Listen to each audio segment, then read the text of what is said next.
There we go. Thank you. Good morning to everybody. Welcome to the Atlantic Council. As usual, housekeeping, please silence cell phones. We're very much on the record today. My name is Frank Ricciardone. I'm one of the vice presidents of the Atlantic Council. I'm the director of the Hariri Center for the Middle East, and it's a special privilege and pleasure to welcome Chairman Ed Royce to the Atlantic Council today. Mr. Chairman, it's very much in keeping with what I know of your career as a former field hand who served in the non-garden spots of the world with people like Fred Hoff and your staffer here, Kristen Marquardt. I can tell you that, although I no longer speak for the Foreign Service, much less the administration, how very much we appreciate it when members like yourself, unfortunately it's not characteristic necessarily of everybody in the Congress, and your staffers come and kick the tires and see America's role in the world and work to strengthen it and make it work better for the American people. Your care for what we do and for American influence really shows, and we all appreciate that. I hope your constituents do too. Your coming here today is very much a part of that. I'll let Fred Hoff introduce his also distinguished panel members. The subject today is one that requires not only expertise but compassion and commitment, and Fred has shown that throughout his own career in government, both in uniform and in a necktie and in other field regalia. So it's a privilege and a pleasure to serve with my friend Fred Hoff in the Atlantic Council's Hariri Center and to be with you here today. And thank you for getting our distinguished panelists as well. Mr. Chairman, with that, if you would begin, please. Thank you so much for coming. Thank you, Ambassador. Appreciate it very much. Well, it's a very tragic subject that we're here to speak about today, and I thank the Hariri Center. I thank the Atlantic Council for providing this forum. I grew up next to a Syrian family in Anaheim, California, and they would tell me about what happened in Homs. And the reality today is that if we went back through the last 30 days and cataloged the attacks, which Kristen did for me, you had an additional 382 attacks in Syria. The question is, what was the target of those attacks? 90% of the attacks were on markets, schools, and hospitals, and that is no different than the month before, or the month before that, or the month before that. When we ask ourselves, how is it humanly possible that 4 million souls have fled Syria? How is it possible that 1/3 people have been killed in the last 4.5 years? The answer is that these bombings, these attacks are relentless. I will just take you back 4 years ago. We had meetings, and I give great credit here to Eliot Engel. Eliot, who's the ranking member on my committee, was the first one who said, and put in legislation, which I supported, but legislation that said, we have got to have a plan here.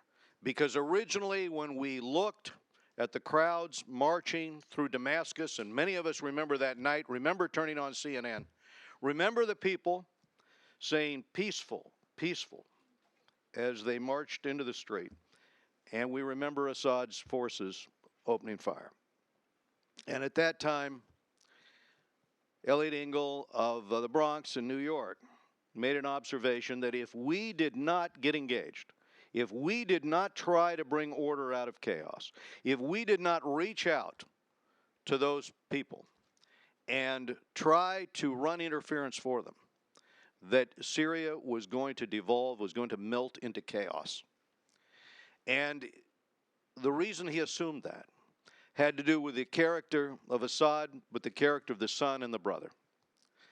And he was absolutely right. And I remember sitting in the White House with Eliot Engel as he was making his case, and I was backing his case on this issue. And it's a case now that he's made for 4 years running. And even when we get the nods all right, we're going to have a free Syrian army, or we're going to attempt to assist, you can tell that the entire bureaucracy is dragging its feet on any such scheme. When we make a pronouncement about the dropping of gas from the sky, and okay, there's been 16,000 barrel bombs during the day, but what happens at night in these neighborhoods? We had testimony from Annie Sparrow, Dr. Annie Sparrow, who works on the ground with these families. At night come the gas attacks. 56 attacks that we have now cataloged, and I think proven beyond a doubt, regardless of what people want to say about it being difficult to figure out who's dropping those out of the helicopters. As I said in committee during our hearing, hearings, we've had a whole series of hearings over the years on this. It is only Assad's forces that have these helicopters. And so it is that during the day, families hide their children in the basements. But at night, when the gas comes down and seeps into the basement, as she stated before the committee, there is no better way than to combine trauma and terror than gas attacks. And I'm going to save you. I was going to talk about the effects of these. I won't, because the people here in this audience know the effects on children of this gas in terms of what it does in the lungs. But the reality is, if you're a parent in Syria and you're Sunni and you're in one of those areas where this type of ethnic cleansing is underway, as she stated, there is no more effective way of combining trauma and terror and driving people from their homes. And if you wonder if this is official policy of the regime, think for a minute what's happening in Damascus. Think about the areas of the city that are Sunni, that are being leveled, where people are just being pushed out. It's not just the areas that are in contention. It is an effort that so far has removed some 7 million within Syria from their homes, and 4 million pushed out of Syria into Lebanon or Turkey or Europe or Jordan. And now we have, over the last few years, an additional force with an additional enthusiasm brought to the front, and that is Hezbollah. And as Hezbollah moves into these areas and quarters there and increasingly brings their families from Lebanon, you can see a process where Syrian families are forced out and the influence of Hezbollah comes in, not even to get into the Quds forces and their operations throughout Syria, which this audience is all too familiar with. And as of this week, a new dynamic, which is the dynamic of having Russia establish itself, not just in its base at Tartus, which it's basically taken over, but now with an air base where they're bringing in fighter planes, where Condors are landing, where tanks are, and on a daily basis now, tanks and armored personnel carriers and other pieces of equipment are being moved off besides the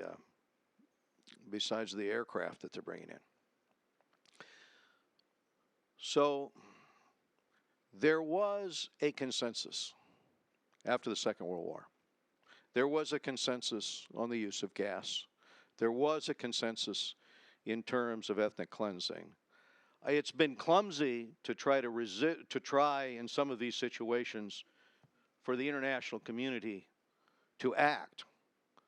But at least there was that expectation until 4.5 years ago that there would be action, that the international community, led by the United States, would step up and would take decisive action in situations where chemical gas was used or in situations where you had ethnic cleansing.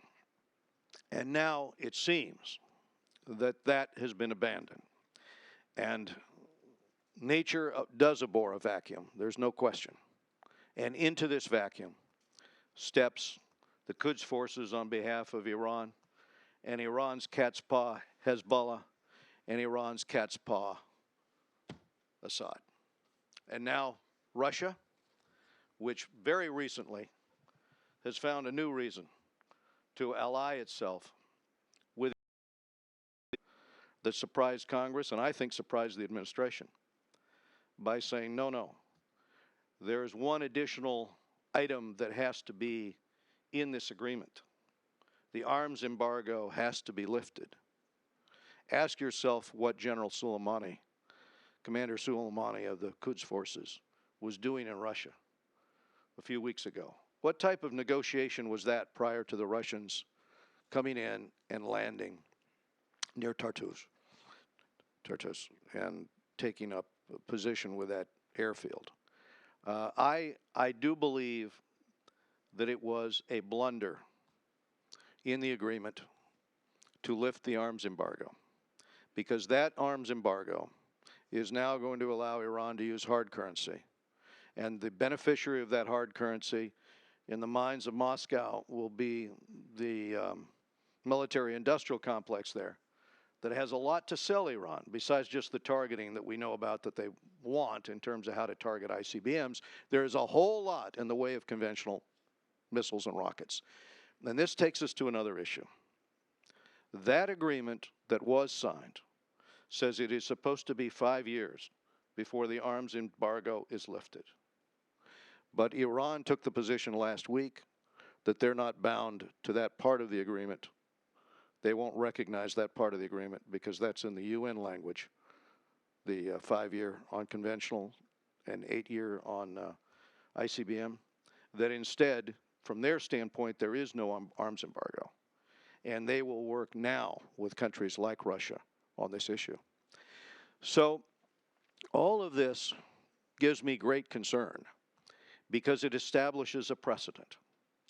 And had we 4 years ago, I believe, before the invention of something called ISIS, had we rallied those forces that represented, frankly, a cross-section of Syrian society, I will tell you, I sat down with the Alawite business community at the time, and one of their representatives said, we've had it. We've had it. We're throwing in with the Democratic opposition. Another one said, I'm operating a radio station in the theater. I think it was out of UAE, I forget where. I am broadcasting in to Syria, and I am telling the Alawite people, we've had it with this dictator. We have to come together behind a new government. It has to be an inclusive government. We are not going to move forward with a policy of just trying to maim and slaughter the majority of our citizens who do not share the belief system, you know, my belief system. We've got to be a pluralistic society. Syria is an educated society. It's a pluralistic society, he said. But we have to have leadership. We have to have broadcasts in. We've got to get rid of this authoritarian regime, and we've got to come together in order to try to apply that pressure. And now, in the wake of all of this, we have such chaos that in one of the most educated societies in the Middle East, we now have ISIS making recruits. Although I must say most of the ISIS fighters come from outside of Syria. For those Syrians in the audience, you know this better than I do. We follow these numbers. A good number of them come out of Europe. Many of them, 2,000 of them, come out of Dagestan and in southern Russia. But this is the conundrum we're in today. Along the way, we have held hearing after hearing. We brought Caesar up. Many of you followed either his testimony before the committee or in the Capitol, where we had some of his 55,000 photographs. There's one other point I want to make here. When you leaf through those photos, you begin to realize what Caesar told us. Those victims are Shiite and Alawite and Sunni and Christian those victims are anybody caught in the web. It was like Joe Stalin's terror. Anyone caught in the web, suspicious, them and their families. And the other odd thing, I've never understood this compulsion of totalitarian societies or regimes. Why do they number the victims? Why do they stencil those numbers on the forehead or the arm? And yet there again, as you go through those photographs of those victims who died by torture, probably giving up the names maybe of those who were fellow collaborators, but maybe just their neighbors in order to save themselves from the torture, because somehow it just compounded and compounded and compounded upon itself. The other oddity is how many intelligence services Assad works in that society. More than a dozen are out there competing to haul people in. This happened on our watch. But this is happening on our watch. This continues, as I said, this month with 382 attacks on markets, on schools, and hospitals. And so that is why I appreciate the fact that the Atlantic Council has held this forum here today. And my hope is that at some point we will take decisive action, and my hope is that the international community will move with us. And my hope is that the pressure is applied and Assad has to go, and there's a consensus on that. And my hope is that there's an attempt again to lay a foundation to bring order out of chaos. But my feeling is that Eliot Engel was exactly right 4 years ago. And our failure to act then leaves us with the chaos and the precedent and the 56 gassing attacks which we've withstood up till today. Thank you very much for having me. And I don't know if you want to do questions or what's next on the program, Ambassador. It's up to you. Turn it over to you.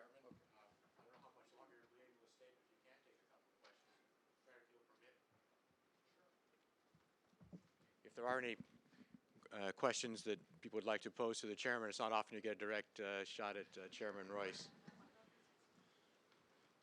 Thank you, Chairman Royce. My name is Tyler Thompson with the United Nations Syria. We want to thank you and Ranking Member Engel for your support of a no-fly zone. Oh, that's a good point. For your support of a no-fly zone inside Syria, and I just would like to know if your position has changed at all since Russia has gotten involved. Tyler, I thank you for bringing up this point, and this is something that everyone should be able to support. Regardless of where you are on the Syrian question, if you're talking to members of the House or the Senate, the de minimis step should be a safe zone, a no-fly zone that protects the Syrian middle class in Aleppo. I mean, these are people who, have to put up with ISIS on the ground and Assad in the air. There is no reason in my mind why that should not be enforced. I know the Russian Antonovs. I know some people have said over the years, well, do we really want to chase those out of the sky? Yes, you want to chase them out of the sky, because if you'd chased them out of the zone then, and they're lumbering things, it's not a hard thing to do. And you can use allied partners in this too to get the point across. But the point is this: you've got to stop the bombing on civilians.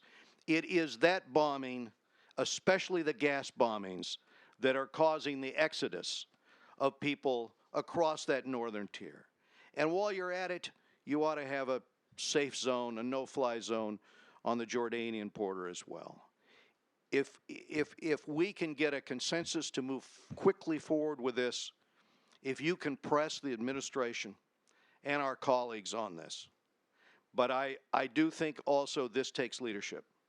And I think the administration has let this go for 4 years. We've had entirely too many meetings up at the White House with Eliot Engel and I and other members pressing this issue. It is time for some leadership on this issue. It is time for a no-fly zone to protect those families and those children before they give up all hope and try to flee. And that is also, I think,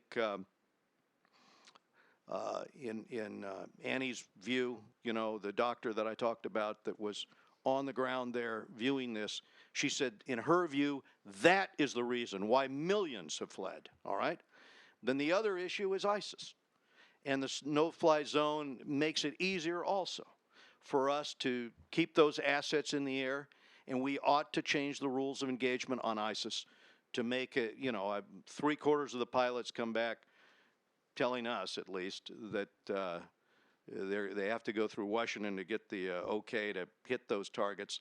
Let's do it like the British and the Canadians carry out their operations. You know, let's be decisive on ISIS, and at the same time, let's operate that safe zone, and let's give a break and peace for a while as we try to take next steps.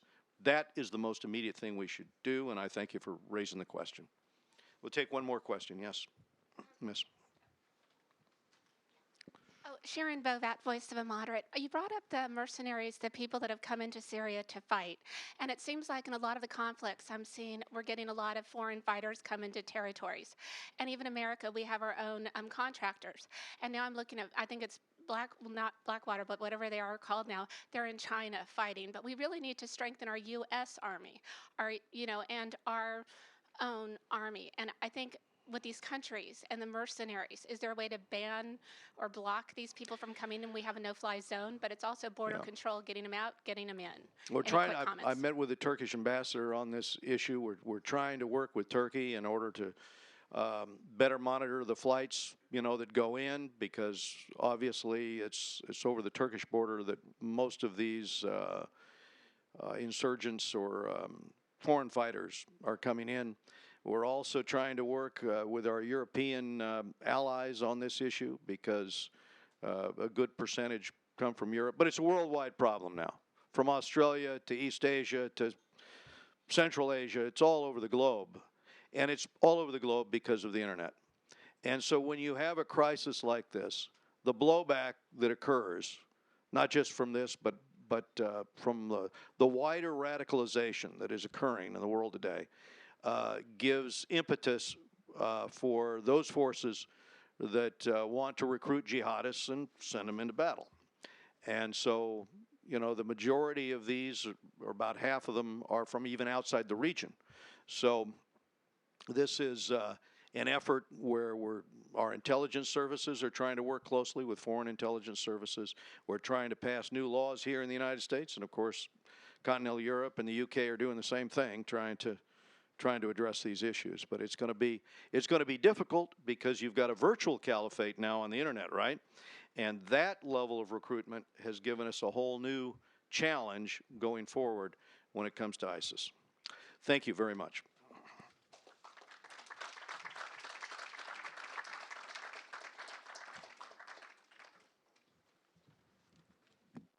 Fred, thanks again for you for bringing us all together today. And Mr. Chairman, thank you. I'd like to pick up on a comment that the Chairman made repeatedly, because it's what we're all about here at the Atlantic Council. You referred several times, Mr. Chairman, to your colleague with whom you work in such exemplary fashion from the minority. We at the Atlantic Council are all about bipartisan strategy work for American leadership and influence in the world with our partners across the Atlantic. And in the Hariri Center, we work in particular on problems of the Middle East. In that context, let me do a small commercial, if you would. We have another major event coming up, precisely of the kind of thing that you would advocate, I believe, Mr. Chairman.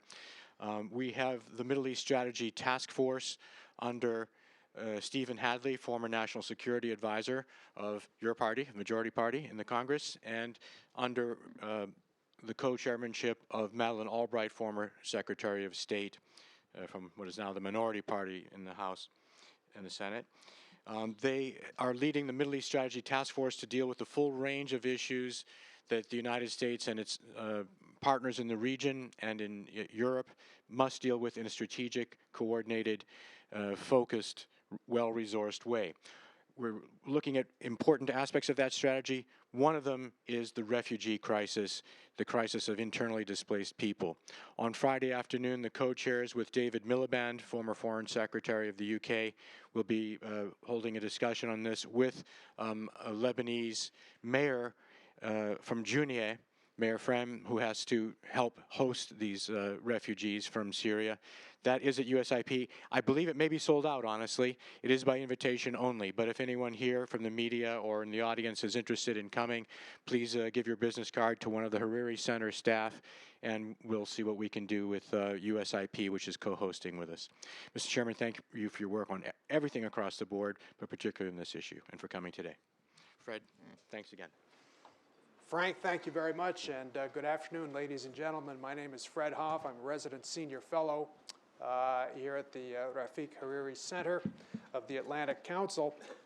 First of all, I'd like to thank all of you for taking the time to sit in on what I think is really the central matter before us in the Syrian crisis and even the broader Syrian ISIL crisis, and that is the protection of civilians. I was privileged several weeks ago to hear Chairman Royce speak at the Holocaust Memorial Museum when that institution put on a program focusing on the photographs of Caesar, photographs from Syrian prisons. Chairman Royce is a voice of authenticity on this subject, and sir, thank you very much for framing this discussion for us. Obviously, there are many, many, many aspects, many facets of civilian protection in Syria. Today, we're going to be focusing on three of them: medical neutrality, sieges, and barrel bombs. Okay? Our intent here is not to dismiss or downgrade torture, sexual abuse, the recruitment of children, and the like. All of these things are important. All of these things are part of the Assad regime's portfolio of collective punishment against its enemies. The Assad regime is not alone in the commission of war crimes and crimes against humanity in Syria, but it is far and away, the predominant practitioner of these ugly things. To discuss medical neutrality, we're very privileged to have with us Dr. Rola Hallam from the UK. Dr. Rola is a British Syrian. She is a major voice in the British NGO community, and she was really the central figure of an amazing documentary produced a few years ago by BBC Panorama called Saving the Children of Syria. I must say, anyone who has the slightest interest in cutting through the politics of all of this and getting to the heart of the matter, you owe it to yourselves to watch Saving the Children of Syria. It is perhaps the most intense 50 minutes or so that anyone can experience. To discuss sieges, we have, in my opinion, the best authority possible, Valerie Szybala. She's principal author and researcher behind a landmark recent study entitled Slow Death: Life and Death in Syrian Communities Under Siege. Valerie is also the executive director of a brand new 3-day-old think tank called the Syria Institute. You're both welcome. What we're going to do is I'm going to ask each of our panelists to speak for about 10 minutes on their findings, their major concerns, and their recommendations. Then I'll have a few words to say mainly about barrel bombs and policy options, and then I believe we will open things up to the audience with a view to wrapping this thing up promptly at 1 p.m. So Dr. Rola, over to you. Thank you. I'm very honored to be here. Thank you for inviting me. As a medical director for a Syrian-led NGO called Hand in Hand for Syria, I've had the honor of establishing 6 hospitals in North Syria over the last 4 years. And when we sit down to discuss where should we locate our hospitals, we don't talk about where is the best access for civilians or what are the best supply lines. We talk about where is the best place or the least place to be bombed by Syrian government airplanes. Where is the place that our hospital will be the safest? If you think about it, it's a shocking question that we should be asking ourselves.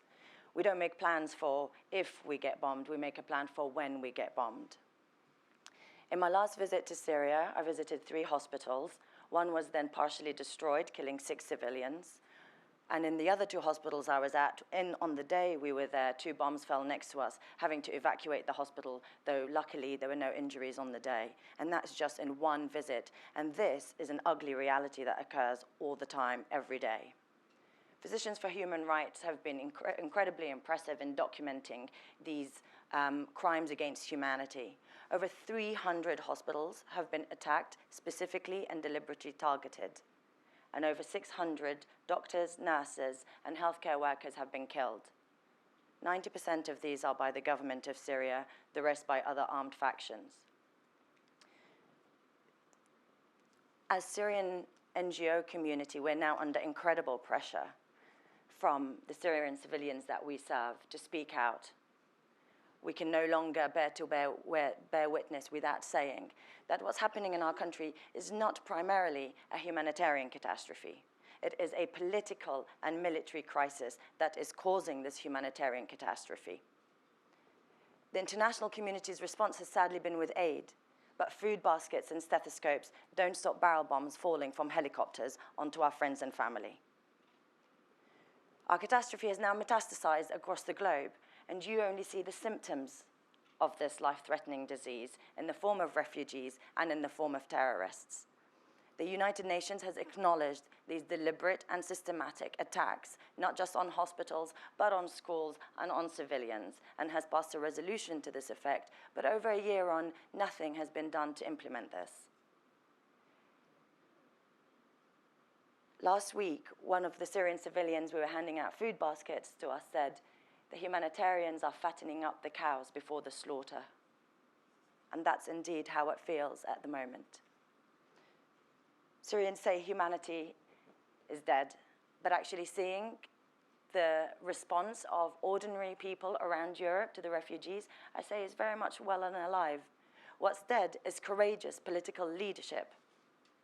Leadership that will stand tall on principles and values rather than shaking their head in muttering that Syria is complicated and completely abdicating their political responsibility. What we need is strong political leadership that will face the root cause of the problem that is happening in Syria right now. Stop this life-threatening, slow bleeding wound that's bleeding dead children onto our shores. That's the sort of political leadership that we need, because Syria is going to go down in the history books as the biggest catastrophe of this century. And as things stand, President Obama will go down as the man who led the American government's response of burying its head in the sand over it. But he can change that, and he must change that, must truly face the source of this crisis and act to protect innocent civilians right now. Thank you. Dr. Hallam.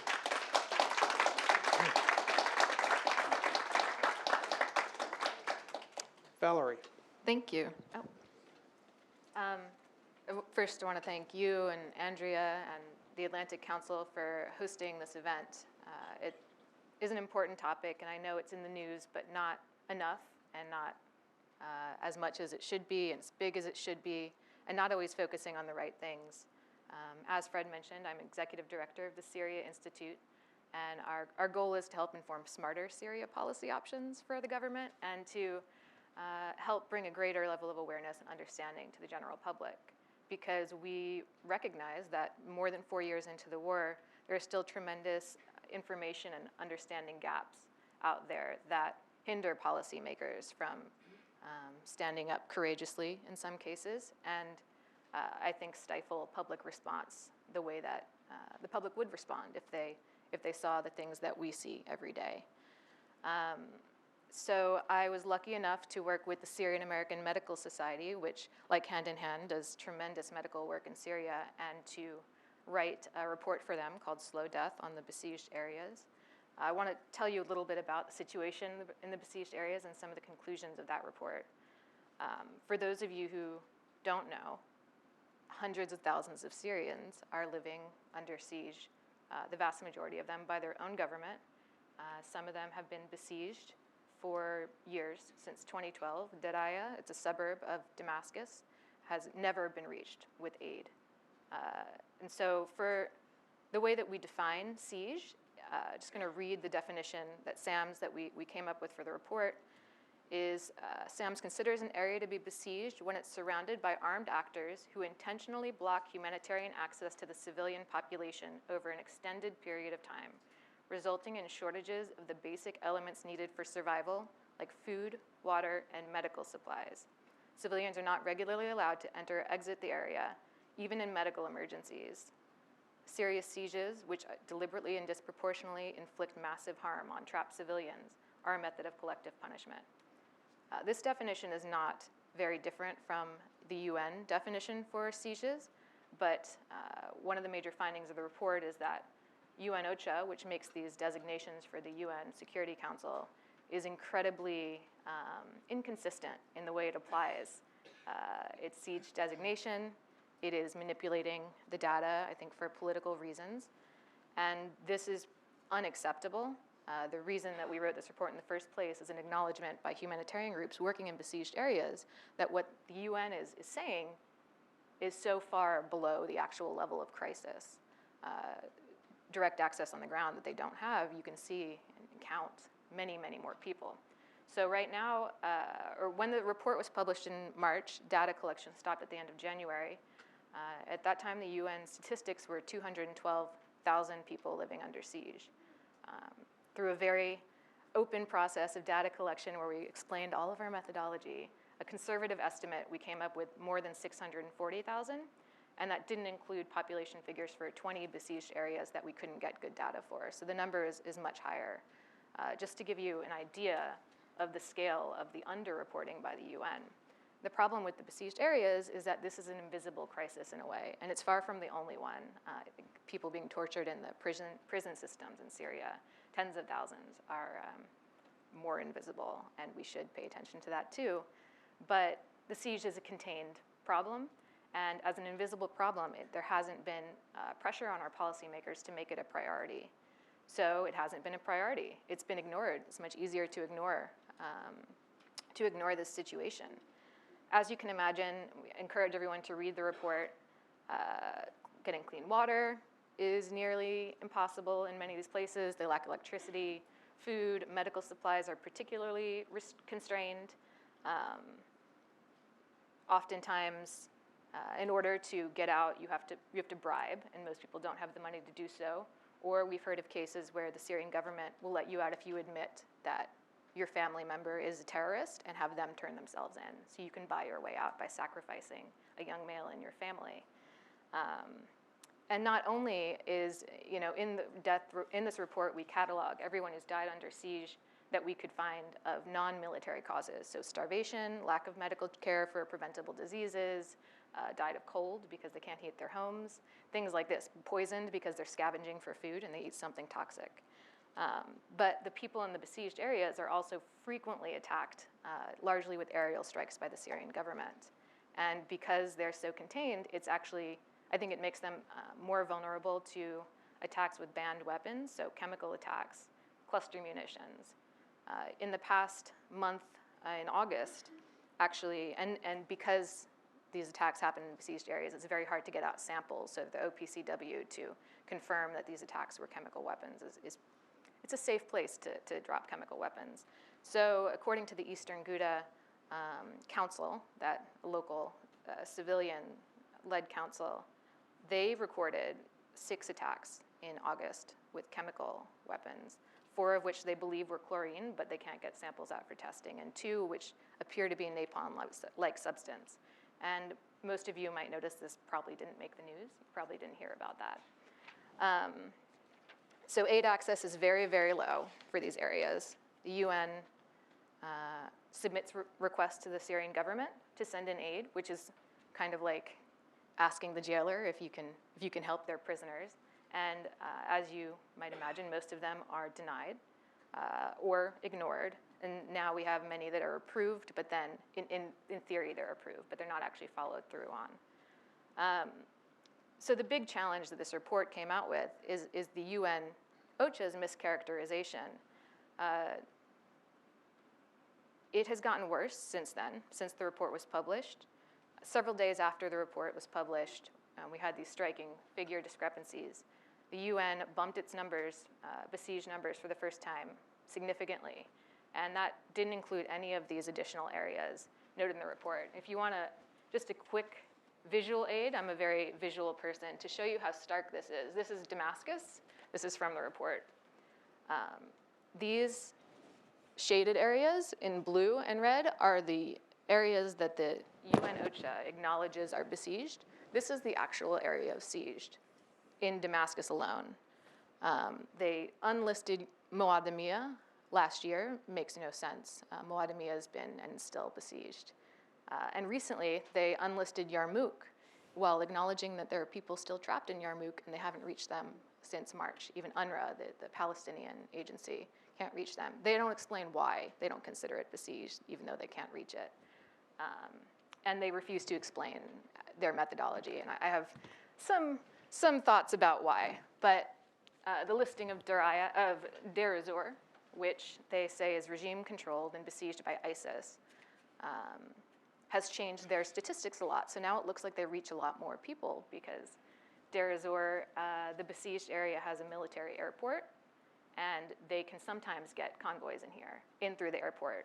If you ask someone from Deir ez-Zor, they will say that they're besieged, but is both by the regime and ISIS, because the regime is not using the airport to save civilians or to bring in food.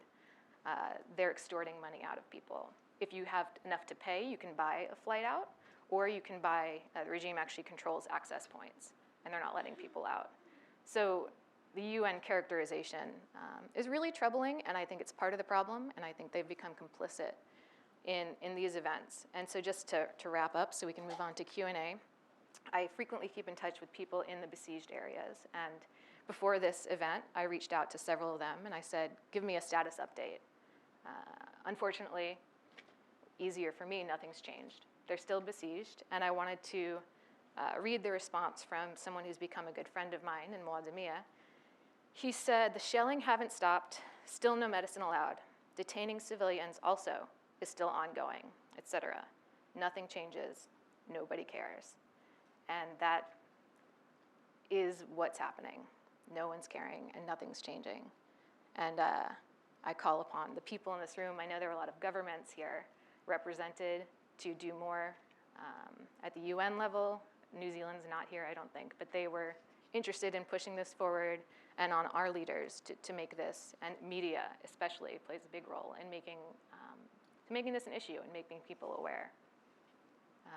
And with that, I will wrap up. Thank you.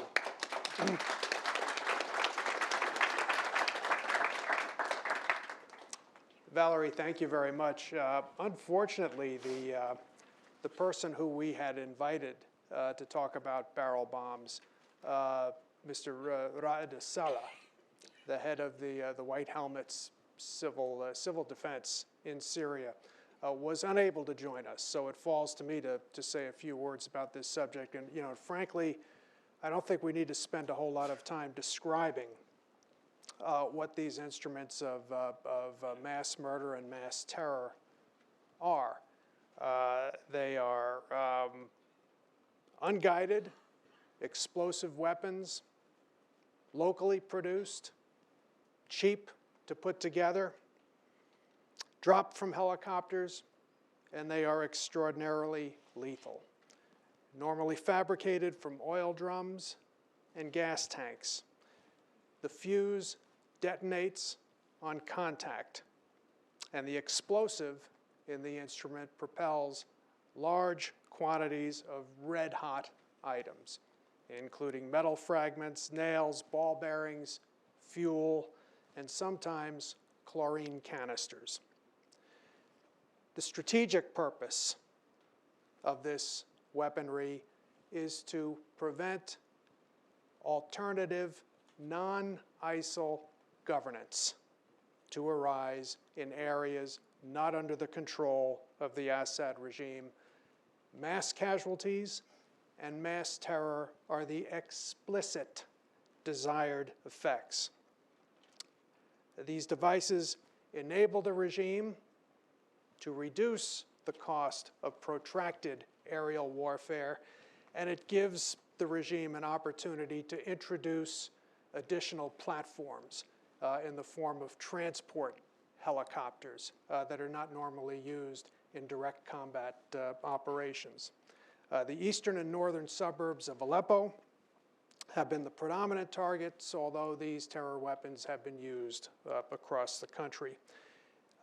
As I mentioned, Mr. Saleh, unfortunately, was unable to join us today, but in June of this year, he addressed an informal session of the United Nations Security Council. So, since he's not here, permit me to quote just a few passages from what he had to say. This is from Raed al-Saleh. Syrians are killed every day with various kinds of weapons, but the deadliest ones are the barrel bombs because of their indiscriminate nature. They destroy everything, including schools, bakeries, hospitals, houses of worship, and even cemeteries. Because of them, the sounds of helicopters hovering in the Syrian sky are enough to cause terror and panic among civilians.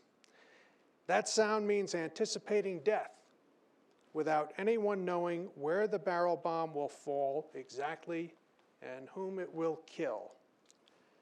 The moment sirens go off, we rush to the site of the barrel bomb attack, and we try with our very modest equipment to search for survivors still under the rubble.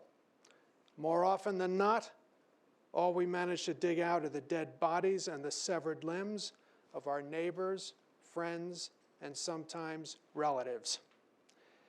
The terror we face is double-fold because the Syrian Air Force has adopted a new technique when carrying out their attacks. It's called a double tap.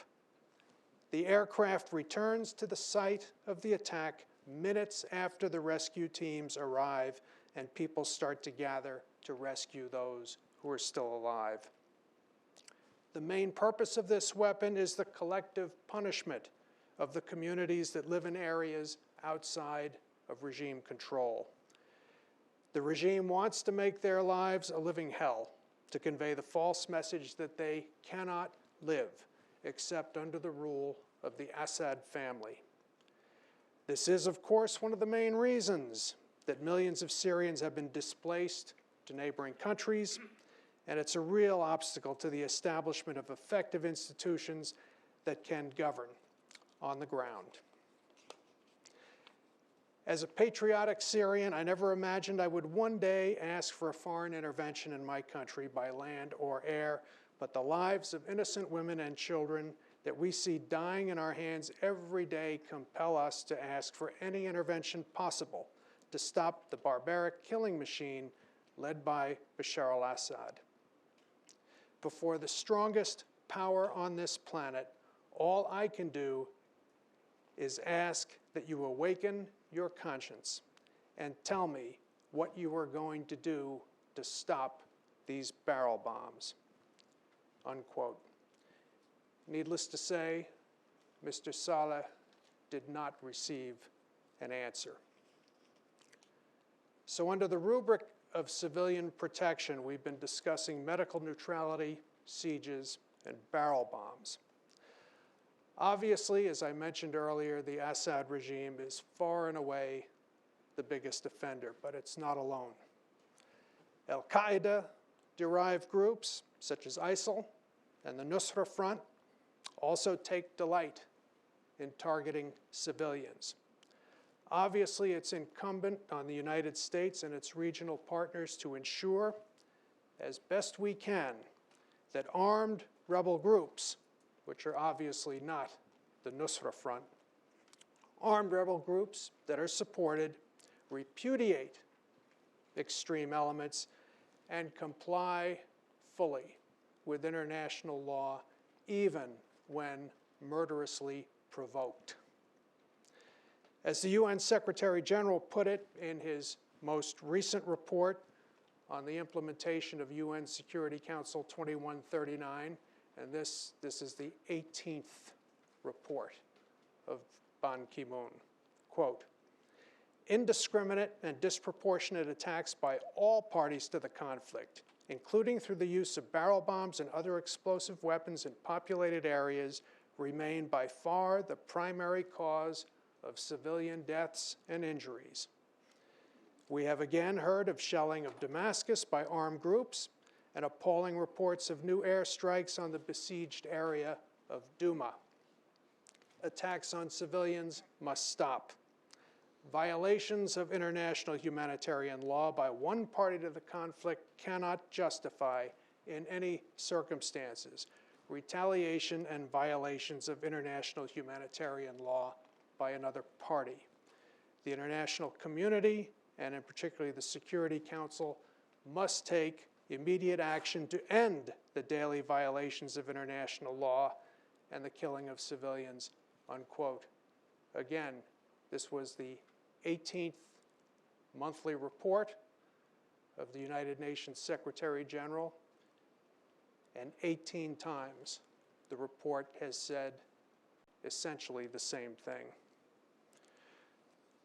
Broadly then, what are the policy options for the Obama administration? And I'll conclude with this. In my view, protection of Syrian civilians is both a humanitarian imperative and a strategic necessity. There would be no doubt, in my opinion, about the humanitarian imperative if only the Assad regime survival strategy of collective punishment and mass murder were clearly, unmistakably a matter of genocide. That would remove any question about the humanitarian imperative. By most accounts, it is not genocide. It is merely mass murder. The administration's position is that the never again dictum, therefore, does not really apply to Syria. We should, I think, just a personal opinion, as a practical matter, set aside the humanitarian imperative approach at least until January 2017, just as a practical matter. Fortunately, there is, I think, a strong argument to be made for civilian protection in Syria as a strategic warfighting necessity. President Obama has said that the United States must degrade and ultimately destroy ISIL. He has put Americans, uniformed Americans, in harm's way to achieve this objective. ISIL used a safe haven in Syria to sweep through much of Iraq in June 2014. That safe haven had previously been a territorial vacuum created by Assad regime illegitimacy. That illegitimacy was brought about by a political survival strategy based on collective punishment and mass murder. That strategy is ongoing. It continues as we speak. Unless Russia and Iran force their Syrian client to abandon it, or unless that client disappears, regime, collective punishment, and mass murder will be a permanent fixture on the Syrian scene for as far as the eye can see. There are two main beneficiaries of this survival strategy. One is the extended Assad family and its retinue of Confederates. The other is ISIL. The convergence of regime and ISIL interests is not accidental. The regime wants to prevent the emergence of any civilized alternative to it. This is the purpose of barrel bombs and sieges. The regime wants ISIL to be its sole competitor for political power in Syria. This, it calculates, would be its ticket back to polite society. ISIL, meanwhile, relies on regime brutality to build its outreach to Syrians in a country where it has no natural constituency, and to help sustain its global recruiting effort. It very much wants the Assad regime to be its sole competitor for political power in Syria. Our administration acknowledges all of this, every single word of it. For a variety of reasons, it has refrained from throwing sand into the gears of the regime's murder machine. It continues to hold out the hope that somehow a political negotiations process will materialize. But how can negotiations take hold when daily massacres are the first order of business? How can ISIL be effectively countered when regime collective punishment and mass murder inflate its ranks? The choice facing the administration is not easy, but it's stark. Continue to accede to the wanton slaughter of civilians in Syria as the country empties itself of all inhabitants with the means and the motivation to leave, all inhabitants, or complicate the ability of Bashar al-Assad to kill on an industrial scale. The administration seems now to grasp the futility of acceding. It is considering measures. It's considering measures designed to keep Assad from doing his worst. Russia's upgrading of its military presence in Syria no doubt complicates matters. One would hope that we are leaning very, very hard, relentlessly, diplomatically, on Moscow and Tehran to get their client out of this filthy business. But one should not count on it. Winning the war against ISIL may now require a confrontation with powers that are enabling ISIL by supporting Assad. It did not have to be this way, but this is where we may be headed. My bottom line is this: mass slaughter renders irrelevant all talk of a negotiated settlement, all talk about political transition arrangements. Daily atrocities serve the interests of ISIL. Civilian protection is the sole portal through which positive things in Syria, political negotiations, and the defeat of ISIL are possible. The United States and its partners have the means, far, far, far short of invasion, occupation, and strategic bombing, to stop this regime from doing its worst. What is required is a presidential decision, ideally one reached in consultation with the Congress and with our allies. Protecting civilians, whether as a humanitarian duty or a war-fighting necessity, in my view, is the essential next step for the Western approach and policy towards Syria. Thank you.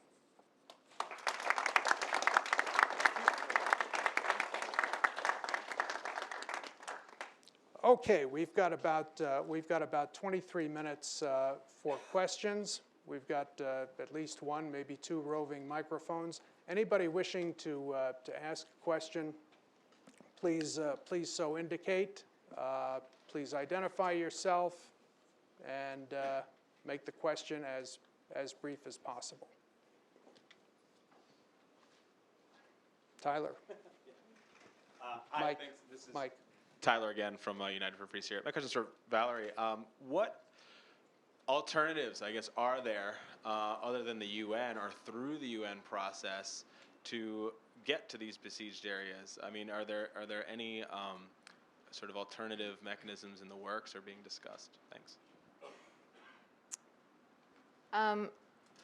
No, I'm not aware of anything that's being discussed in the works. I know that there was at the UN a move to send in a fact-finding mission as a first step. We know they love to do that.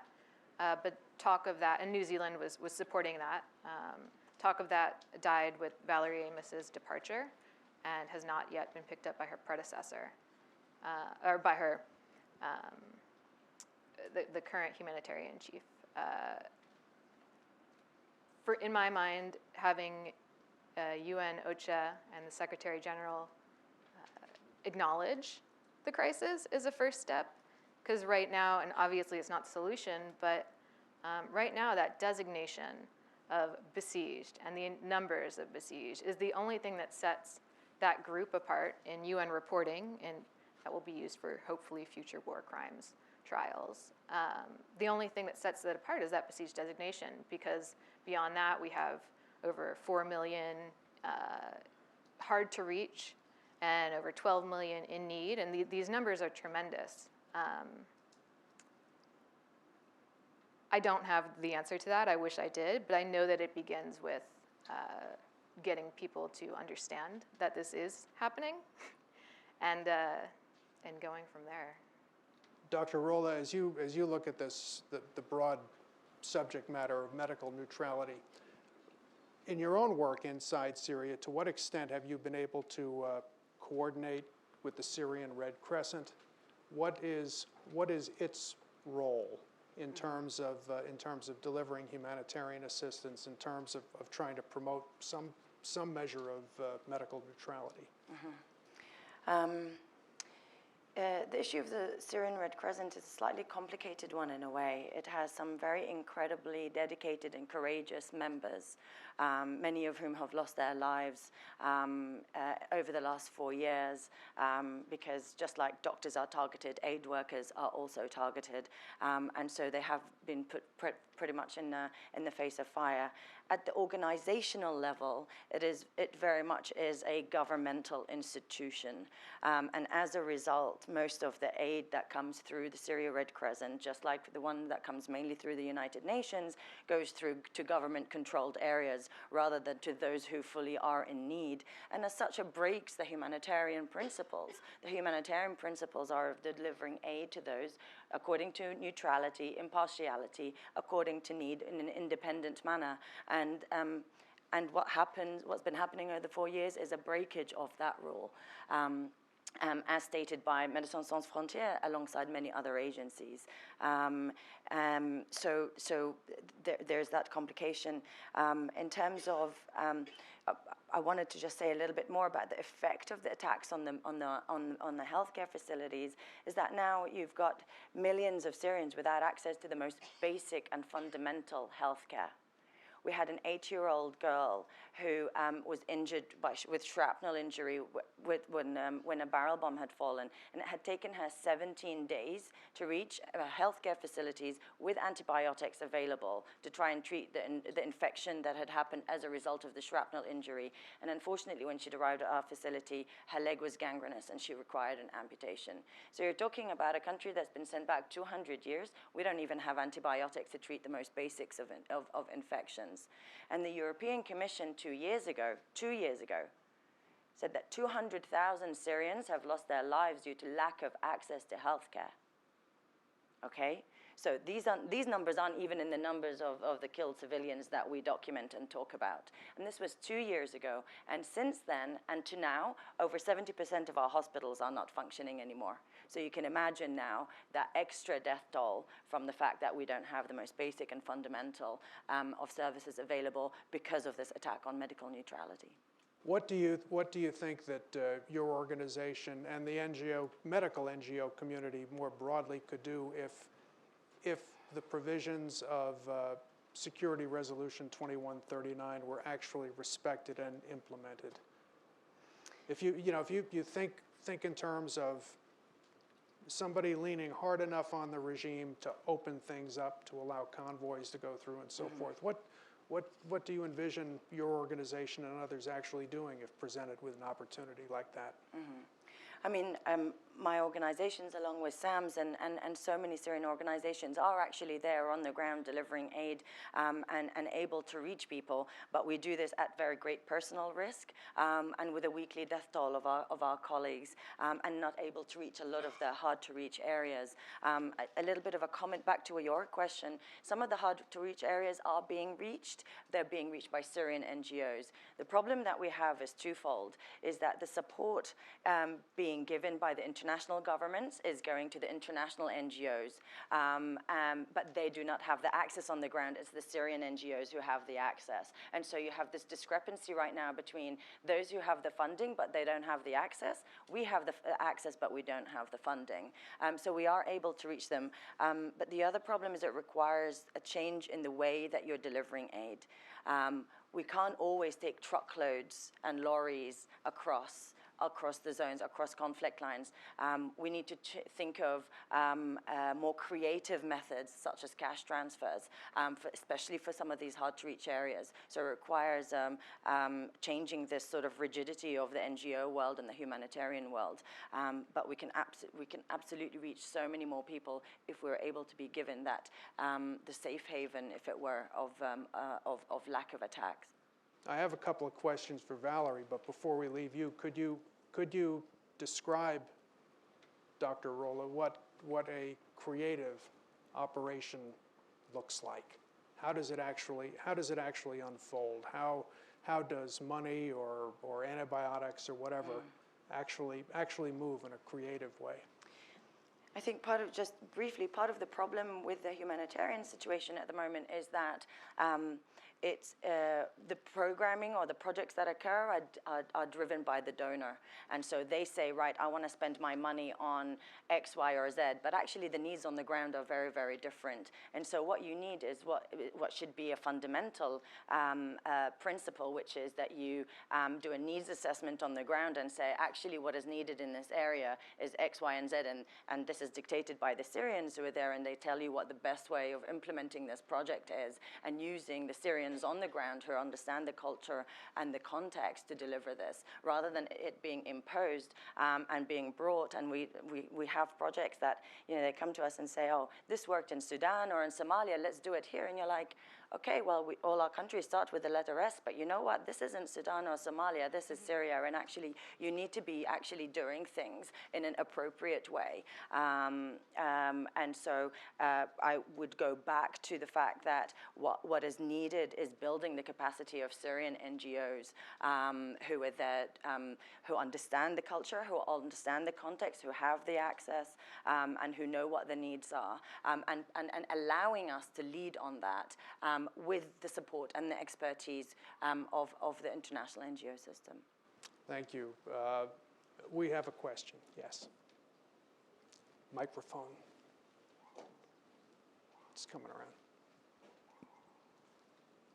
Thank you. I'm Lina Sergiatar from the Karam Foundation, and I want to thank you all, and thank you, Ambassador Hoff, for a great panel and for speaking so much truth about what's going on in Syria. I am a Syrian American, and I wanted to just say a few words about Ambassador Hoff. He knows that I'm a very big fan. And we want to thank you, as every Syrian person and Syrian American. Whenever you publish anything, they write about how there's almost nobody in in Washington who speaks truth about Syria except for you. And we've watched you writing at every single point, giving your insight and your very valuable recommendations to the administration on what to do. And today I'm watching you, we've gotten to the point where you're actually using the argument of civilian protection as a war-fighting necessity. I mean, it really feels like we're at the end of the line here of what we can tell, or this administration, on what to do to save the Syrian people. And so I'm asking you, Should we, as Syrian Americans who are involved in advocacy and are involved in all these organizations and trying our best to help in whatever ways we can, should we give up on this administration now and move on and work on the next administration coming in, even though that means 17 more months of people dying by barrel bombs and by torture, and watching the Syrian people die month by month, and watching the evacuation of an entire country across the world? Or what will your recommendations be for us as a community? First of all, thank you. Thank you for your very kind words. My frank, direct advice would be do not give up on this administration. Do not give up on it. What I personally, it's just a matter of personal opinion, have given up on is the possibility of inspiring our current incumbent president, a person in whose administration I worked as a political appointee. Okay. I have given up on him personally being motivated by some sense of humanitarian imperative to intervene here, to do what I describe as throwing sand into the gears of this murder machine. I have given up on that. Where I am trying to focus, whatever persuasive capabilities I may have on this administration is on the war-fighting aspect of it. He is our commander-in-chief. He has committed uniformed Americans to combat against ISIL. The greatest enabler of ISIL in Syria is the Assad regime. The main tool being used by the Assad regime to enable ISIL is collective punishment and mass murder. Frankly, I don't care which argument works in the end, as long as it works. As long as the United States, with its partners, takes steps, not to invade the place, not to occupy the place, but to just make it harder for this regime to do a job that is very contrary to the interests of the United States and the other 59 members of the anti-ISIL coalition. As a practical matter, you cannot afford to give up because, as you mentioned, there's another, 16, 17 months. If you just do a sort of straight line analysis of what Syria could look like 16 or 17 months from now without a fundamental change in direction, it's truly horrible. It's truly horrible. Look at what we were talking about a year and a half ago. In February 2014, when Resolution 2139 was being debated, a year and a half ago, 100,000 Syrians have died. This was a big number that was used in the Security Council debate. By God, this is unbelievable. 100,000 people have died. Now the consensus number seems to be 250,000, maybe more. Okay? What would it be 16, 17 months from now? So the idea of just simply writing off the Obama administration, saying, let's concentrate on whoever the successor is going to be, I'm afraid it's not a very practical or humane way forward. Don't give up the fight.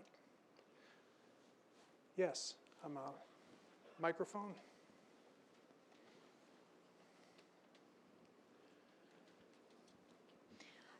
Fred, I want to ask you about the possibility that Europe now, because of this huge problem that they have on their hands because of the flux of refugees, might put pressure and do something. I heard today that the Spanish carried the British proposal to the White House, and they were asking if something can be done to have expedite a transition in Syria, because this is the way to solve the problem of refugees in Europe. Do you see the Europeans, because of the problem now is in their homes, not in their backyard, doing something to pressure for a political solution that they haven't done before? Thank you. Thank you. It's really a central question right now. I can recall here in Washington 2 years ago, after I joined the Atlantic Council, meeting with a very senior European diplomat at an ambassador's residence here in Washington. And this diplomat happened to be rather forward-leaning on Syria, Western European diplomat, and I asked him, to what extent are your views replicated among your European colleagues? And he said, Fred, I've got to tell you. He said, I'll tell you the exact truth. Most Europeans, to include leaders, prime ministers, presidents, kings, really don't care about Syria as long as this problem stops at Turkey. That's almost an exact quote. Well, this problem is not stopping at Turkey, is it? And in my experience over the last several years, to include my time as a U.S. government official, the only European country that has come to President Barack Obama and said, come on, we've really got to up our game here. We are facing a potential catastrophe, has been France. Period. Full stop. If the Europeans want to do something to start taking a look at the source of the problem, their center of gravity right now, I believe, is President Obama. They need to be talking to the president about practical steps that can be taken to gum up this murder machine. And this is not just a matter of holding Uncle Sam's coat. People have really got to stand up and be counted, because this should not, even if it could be, it should not be something the United States does on its own. It's a little nerve with me, Fred. Now I'm in trouble. As a turkey hand, it's a European country. It's Yeah. not in the European Union, but it is in NATO. Yeah. We handle it through the EUR Bureau at State, the EUCOM at the Defense Department. And I don't think there's been a louder voice among European countries, including Turkey, than Turkey for all aspects of this, the security, strategic necessity to intervene in Syria, specifically to protect civilians and to allow refugees to one day at least have the hope of going home, as well as the humanitarian and compassionate one. They are public about this, and they're extremely direct. I can tell you how often I heard it when I was in office there until a year ago. So just one note, Turkey's there on that. We have lots of differences with them about how to pursue this with Syria, but they sure are strong in calling for American and world attention. No, to you're quite right. My comments were really focused I know that. on Western Europe. I know that's something that... But just to follow up on what you're saying, the reason the Obama administration is even considering a procedure that would, under the best circumstances, replicate the effects of a no-fly zone in northern Syria is because of pressure from Ankara. This is something that the Turks wanted in return for giving the anti-ISIL air coalition use of Incirlik Air Base. So this is the only reason, as of right now, why the administration is considering a certain procedure in the north of Syria that may make it difficult for regime helicopters to do their business. Anybody else? We have one way in the back. Ambassador Hope, how are you? I will just ask you about the Arab Leagues, or the GCCs particularly. How strong are they? How influential are they on the administration? Why we have to look about Europe, about the Syrian American, Where are the Saudis, the Emiratis? They have the hugest lobby over here in DC. Why they are not supporting the Syria? Thank you. I'm sorry, the question is why are the Saudis not? Why the GCC countries here in the United States, they support Syria or Syrian crisis the way we as Syrian we hope them to do too? I would just say that over the past week or 10 days, the GCC countries have been putting out a series of information sheets about how many Syrians they are hosting, the level of assistance, and all of this. I think as a practical matter right now, the Saudis and some of their GCC partners are really focused on Yemen. Okay. And Yemen itself raises some issues of civilian protection. I would never equate the Saudi air operations in Yemen with what the Bashar al-Assad regime is doing. Okay, in Syria, you have a situation where the targeting of civilians is the explicit objective. It is the strategic end that the regime is trying to meet. In Yemen, could be all kinds of targeting problems, but still, the damage and the suffering of civilians in Yemen is unspeakable, and hopefully there are diplomatic efforts underway to wrap that episode up. Valerie, just one for you before we wrap up. You mentioned a sort of statistical discrepancy between your research and the United Nations in terms of the total number of people under siege, areas under siege. Why does that exist in your view, and what's the policy significance of it? Yeah, the only by nature, besieged areas are difficult to access for outside sources. So the only UN agency tasked with recording what's happening there is UNOCHA, and this feeds into the monthly Secretary General reporting mandated under the UN resolutions. And there's no watchdog. There's no one to compare figures with. There's no one saying, hey, you're not counting these people and they should be counted. And so that's what we set out to do with this report. I believe that UNOCHA, I lay a lot of blame on them and the other UN agencies, but ultimately it's not their fault. It's because they're not empowered to do more by the Security Council, by the UN. They don't have armed forces. They can't make the decision to break the siege.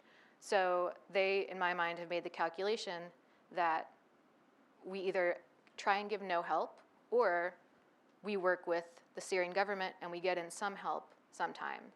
What that has done, at this point, several years in, they must recognize that it's not working, it's not expanding their access overall, and what it has done is allowed the regime to turn their assistance into a weapon, because it can reject convoys when it doesn't want a population to receive it. As a favor, it can let in a convoy. So this is why I say they've become complicit, and I think that they're so far down this path that they don't know how and don't really see the desired end game for switching paths. The policy significance of the UN agencies supporting what I see as regime war crimes and crimes against humanity is pretty tremendous, when they should be taking more principled stands. And I know these are big bureaucratic organizations, and there are a lot of individuals who especially work in their Damascus offices who I've spoken with some of them and are extremely unhappy. And you don't hear about all of these defections, but people leave it all the time because morally they can't deal with the way that their agencies have gotten in bed with the regime. Thank you all very much for taking the time to be with us this afternoon. Please join me in thanking Valerie and Dr. Rola.